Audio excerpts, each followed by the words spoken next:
Nah, sudah ya? Siap.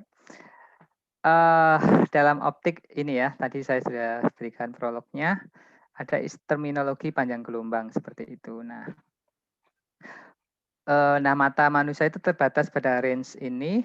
Kemudian kalau kita sering menggunakan laser pointer itu, kita bisa memanfaatkan dua warna yang berbeda ini, warna hijau dan warna merah. Ini punya identitas yaitu wavelength ya. Identitinya wavelength. Green itu range-nya ini, red ini. Nah, saya akan coba simulasikan untuk menampilkan, menganalisis suatu warna untuk mengukur panjang gelombang dan seberapa besar intensitasnya. Baik, sebagaimana di video YouTube tadi, nanti bisa disimak cara bukanya. Nah, saya akan menggunakan video bawaan di sini. Misal saya menggunakan yang namanya gas helium ya. Nah, gas helium itu kalau dianalisis pakai spektrometri, alat untuk mengukur spektral. Ya, Pak Haji lebih paham atau Pak Jia lah ini. Nah, jadi untuk menggunakan tracker ini ada 3 step saja sebenarnya. Step pertama adalah menentukan koordinat. Jadi kita masuk ke dalam ruang dan waktu ya, maka perlu adanya koordinat. Nah, ini koordinat. Yang kedua adalah menentukan kalibrasi alat ukur. Nah, untuk kinematika nanti lebih banyak menggunakan points. Nah, kalau saya nanti menggunakan stick, maaf.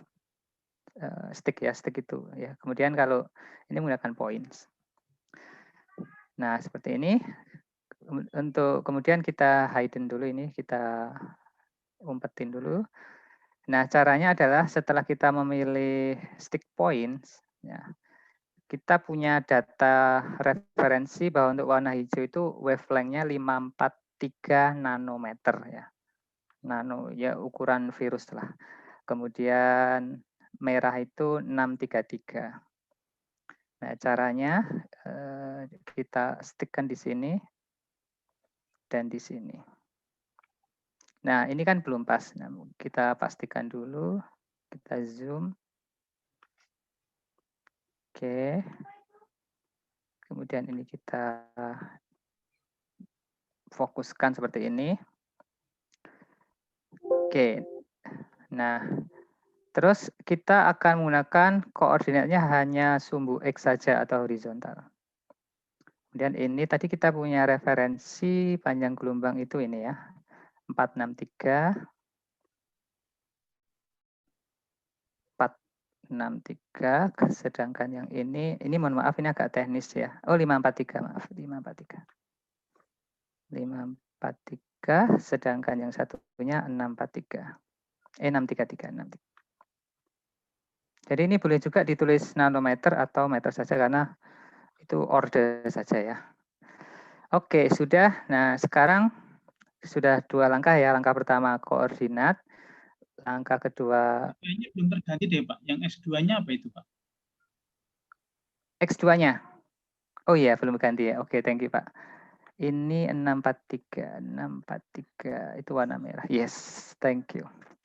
Nah, langkah kedua. 633 deh kayaknya. Oh, 633 ya, oke. 633, betul, 633. Ini dia. Ya. Nah, 2 langkah sudah. Langkah terakhir adalah tracking ya. Jadi kita pakai line profile. Nah, sudah, lalu kita pilih ini, terus kita shift, di keyboard ada menu button shift, kita drag seperti ini. Nah, maka kita sudah mendapatkan di sebelah kanan ini tabel ya. Tabel ini wavelength versus intensity ya. Jadi ini luminous ya, luminusnya. Nah, ini bisa diekspor ke TXT ya, TXT atau Excel. Baik, nah ini mungkin bisa nanti kami gunakan misalkan untuk meneliti panjang gelombang kompor ya, kompor gas gitu.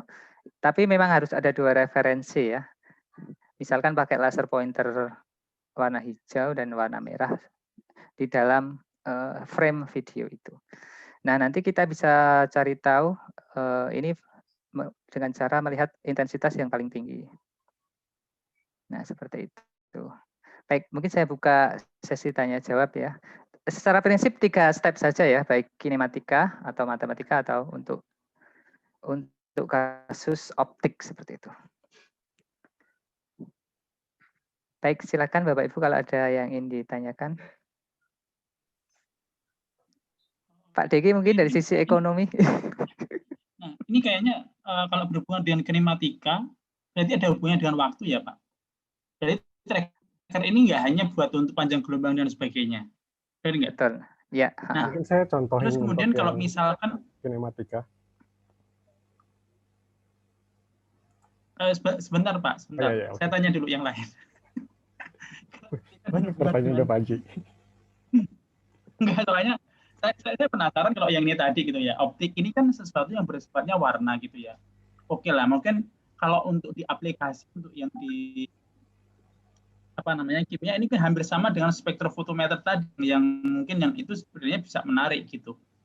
Kan kalau misalkan atau bisa hubungannya dengan biologi gitu kan. Nah, kira-kira bisa nggak sih kalau misalkan yang kita ini kan bisa nggak kalau misalkan digunakan sebagai kayak alat pengganti spektrofotometer, karena kalau untuk beli aja kan mahal ya. Saya kalau misalkan untuk penelitian yang sifatnya yang gampang gitu ya, maksudnya kayak yang untuk anak SMA gitu kan mereka perlu diperkenalkan dengan spektro, apalagi anak ESE itu sudah mulai harus menggunakan alat itu gitu. Kira-kira mungkin bisa nggak? Karena kalau misalkan ya at least mereka biar tahu, maksudnya kalau misalkan berhubungan dengan penggunaan spektrofotometer, misalkan kita mengisolasi klorofil misalkan, dilihat serapannya gitu. Tadi kan kayaknya kalau nggak salah ada kayak gambar spektra ya Pak, yang tadi Pak Sugeng perlihatkan tadi gitu loh. Kalau ini bagus, bisa sih mungkin lebih ke teknisnya, mungkin bisa diberikan ini gitu. Iya. Anak-anak juga gitu. Oke, nah untuk itu yang penting ada referensi di dalam videonya ini Pak Aji. Jadi gitu ya. Asal ada 2 referensi atau kalibrator, ini bisa nge-track. Nah, mungkin nanti kita akan coba simulasikan untuk yang kinematika ya sebagai pembanding step-stepnya. Pak Afar akan mensimulasikan coba ya.